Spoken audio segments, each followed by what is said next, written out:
প্রতি ফ্রাইডেতে আমি চেষ্টা করি আয়ানের পছন্দের কোনো খাবার রান্না করার জন্য। আজকে যে রান্নাটা করছি সেটা হচ্ছে ফ্রাইডের রান্নাই। আয়ান সবচেয়ে বেশি পছন্দ করে এই খাবারটা, সাদা পোলাও এবং মুরগি।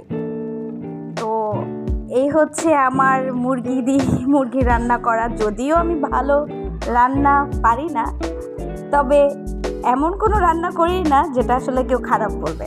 তো আলহামদুলিল্লাহ, আল্লাহকে ধন্যবাদ যে আল্লাহ সবসময় এইভাবে রান্না করার সুযোগ দিচ্ছে। আল্লাহ হাফেজ।